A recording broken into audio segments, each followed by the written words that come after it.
Iya pemirsa, itu dia tadi ya, berbagai makanan pokok dari berbagai negara.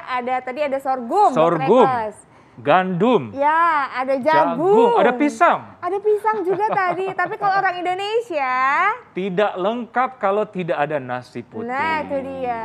Bahkan nih dokter nih, ada yang bilang kalau belum makan nasi itu katanya belum makan. Belum makan, benar. Itu Indonesia banget. Itu Indonesia banget ya dokter Ida ya. Nah, bagaimana dengan kalori makanan yang biasa kita konsumsi untuk sarapan nih? Ada nasi uduk, nasi apa nih dokter? Apa tadi? Nasi kebuli. Kebuli. Sama nasi kuning. Oke, tadi masih di nasi uduk ya. Nasi uduk kita baru bedah nasinya aja 250 kalorinya nih pemirsa. Nah, plus-plusnya gimana dong? Dokter? Aksesorisnya.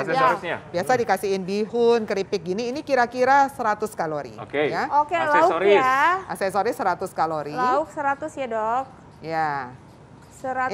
Ini nggak pakai telur loh ya. Kalau ada telur tambahan lagi. Kalau ada telur lagi? Tambahan lagi 75. Kalau ada telur lagi nih pemirsa, tambahan 75 ya. Nah, yang ada ini adalah kerupuk. Kerupuk ini kira-kira 50. 50. Nah, totalin deh berapa total, itu? Bisa kerupuk total berapa 50. tuh? 50. Coba kita keluarin kalkulator. Kalau 00 tuh paling seneng nih. 475. 13. 475? 475. Betul. Wow, hampir 500 ya. 500 ya. Ini kalau sarapan ya? Ini baru sarapan. Nah sekarang kita pindah ke nasi kuning dokter. Nah, nasi kuning nih. Nasi kuning dan nasi uduk itu sama-sama cara masaknya mereka tambahkan santan.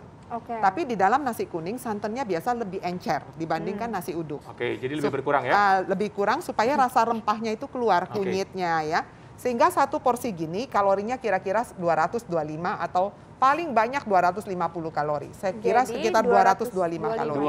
225. Oke, yang lain? Kemudian aksesorisnya ini kan pakai sama ya, bihun sama itu kira-kira 100 kalori. Ini untuk lauknya ya. 100, kadang-kadang nasi kuning dikasih telur juga Intan. Jadi tambahkan lagi si telur ya. Suwir-suwiran telur dadar 75 gitu. kalori. 75. Dan ini ada kerupuknya. 400. Ya.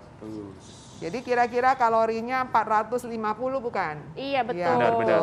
450. 450. Nah, artinya si nasi uduk sama nasi kuning nih hampir sama ya. Tapi ini rempahnya lebih dominan karena ada kunyitnya.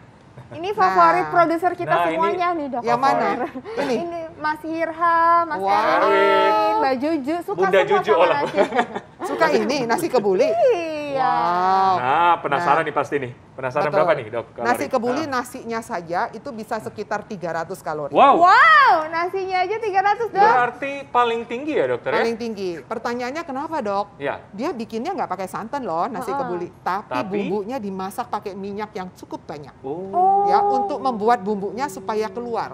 Jadi dimasak pakai bumbu dan minyak? Iya, bumbunya. Jadi bumbunya untuk masak bumbunya sehingga wangi sekali. Kemudian ada ditambahkan sedikit tomat ya supaya warnanya juga warnanya agak gelap seperti itu. Dia masaknya pakai kaldunya daging ini, kaldu iga atau kaldu daging kambing atau daging sapi. Kaldunya diambil kemudian dimasak bersama dengan bumbunya. Kita tahu bahwa daging ini adalah daging merah, pastinya lemaknya juga ada di situ. Iya. Ada katanya pakai susu ya, Dok?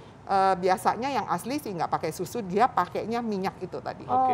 Oke, 300 kalori, Dokter. Aduh, deg-degan nih, apalagi nih, Dok? Kemudian ini dong, pakai dagingnya. Daging ya. Nah, daging ini kira-kira satu porsi ya. Satu porsi daging ini sekitar 75 sampai 100 kalori. 100 ya, Dok? 100 kalori. Nah, sudah, dia hanya pakai ini, nggak ada aksesorisnya. Biasanya mereka tambahkan aksesoris, kadang dikasih kerupuk. Ada kerupuk. Kalau kerupuk dia tambahkan 50 kalori lagi. Emping atau kerupuk nih, Dok?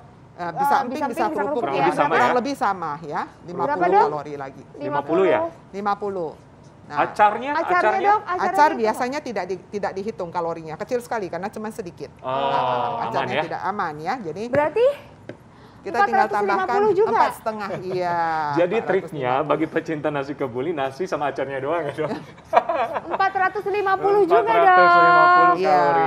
Ya, jadi kalau kita lihat 3 macam ini, kalorinya hampir sama. Makanya kenapa dipilih sebagai sarapan yang kurang lebih hampir sama ya.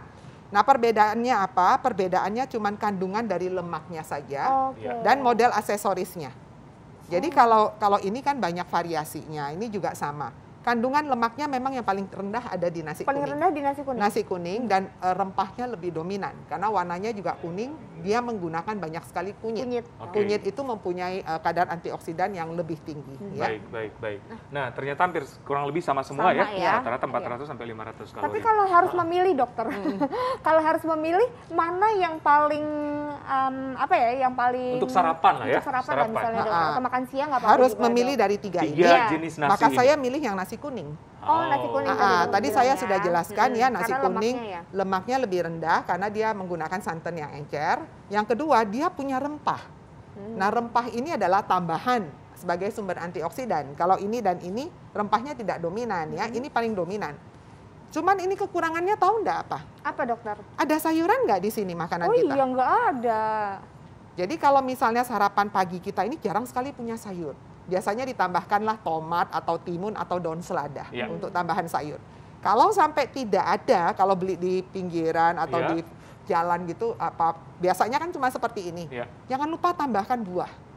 Ya, untuk jadi, serat ya? Untuk serat. Jadi kalau kita sarapan, ini kan kalorinya besar ya, 450 kalori kurang lebih. Makan nasinya nggak usah full seperti ini, cukup hanya separuh, tambah aksesorisnya, kerupuknya nggak usah lah, kalau pengen paling satu. Jangan lupa tambahkan temennya itu, yang buah atau sayurnya. Itu adalah makanan yang paling baik yang dianjurkan. Itu triknya dokter ya? Itu disarankan setiap hari dokter, bisa dikonsumsi atau berapa kali seminggu? Ya, sebetulnya kalau kita mau tiap hari, sebaiknya memang selang-seling. Ya, misalnya 2-3 kali seminggu masih boleh. Tapi ingat, kalau saya izinkan 2-3 kali seminggu, maka jangan lupa harus selalu ada sayur dan buahnya untuk pelengkap. Ya. Baik.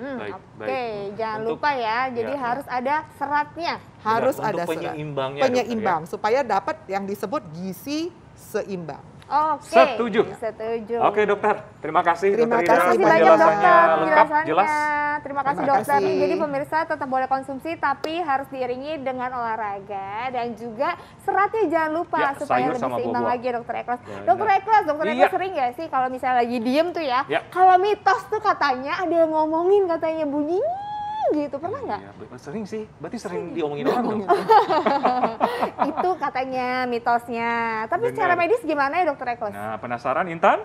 Kita bahas setelah yang satu ini.